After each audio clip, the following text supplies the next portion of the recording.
ମୋ ନାଁ ଅରବିନ୍ଦ ନାୟକ ଆଉ ବାଣାଗୁଡ଼ା ଗିର୍ଲିଗମା ଯିବା ମେନ୍ ରାସ୍ତା ସାଇଡ୍ ମାନେ ଶୁଣନ୍ତୁ ସାର୍ ମୁଁ ଖବର ସଂଗ୍ରହ କରିବା ପାଇଁ ପୂର୍ବାହ୍ନ 10টাରେ ଗଲି ସମିତି ମିଟିଂ ଥିଲା ସେଠି ଆଟେଣ୍ଡ କଲି ତାପରେ ଖାଇବା ପାଇଁ ଅପରାହ୍ନ 2ଟା ସମୟରେ ରିଟର୍ନ ହେଲି ନିଜ ଘରକୁ ଏଟା ଗୋଟେ ବାଉଣ୍ଡ୍ରି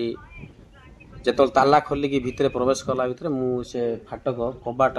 ଏ ତାଲା ଭାଙ୍ଗି ଦେଇଛନ୍ତି ଆଉ ସେ ଲକରଟା ପୁରା ତାଲାର ଲକ୍ଟା ପୁରା ଭାଙ୍ଗି ଦେଇକି ଭିତରେ କିଛି ଦୁର୍ବୃତ୍ତ ଯାଇକି ମୋର ଭିତରେ ଥିବା 2ଟା ଗଡରେଜକୁ ଭାଙ୍ଗି ଦେଇ ଟଙ୍କା ସୁନା ଲୁଟି ନେଇଯାଇଛନ୍ତି। ଏନେଇ ଥାନାରେ ବର୍ତ୍ତମାନ 2:30ରେ ଅଭିଯୋଗ କଲି ଆଉ ଦେଖନ୍ତୁ ଏଡ଼େ ଦିନ ଦ୍ୱିପ୍ରହର ସମୟରେ ଏଡ଼େ ବଡ଼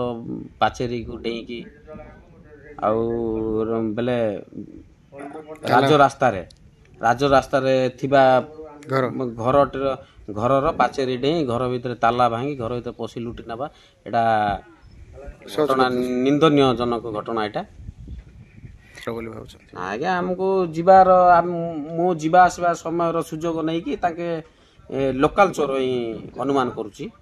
ବାହାର ଚୋର କାହିଁକି ନେବେ। ହଁ ମୋ ପରିବାର ଆମେ ରହୁଛୁ ଆଉ ଭଡ଼ା 2ଟା ରହୁଛନ୍ତି ଆଉ ସେ ଭଡ଼ା ବାଲା ଜଣେ ପଳେଇଛନ୍ତି ଆଉ ଜଣେ 10টাରୁ ଯିବେ ସନ୍ଧ୍ୟା ବି ଆସିବେ ଏ ସୁବର୍ଣ୍ଣ ସୁଯୋଗ ନେଇଯାଇଛନ୍ତି ଏଇଟା ନାଇଁ ଲୋକାଲ ଚୋର ହିଁ ଚୋରେଇଛନ୍ତି ଯିଏ ଆମକୁ ଅନୁମାନ କରୁଥିବେ ଯିବା ଆସିବା ସୁରା ଖୋଜୁଥିବେ। ପୁଲିସ ତ ଏପର୍ଯ୍ୟନ୍ତ 3ଟା ତଦନ୍ତ କରିବେ ବୋଲି କହିଛନ୍ତି ଆଉ ଡଗ୍ ସ୍କ୍ୱାଡର ସହାୟତା ଲୋଡ଼ିବେ ବୋଲି କହିଛନ୍ତି।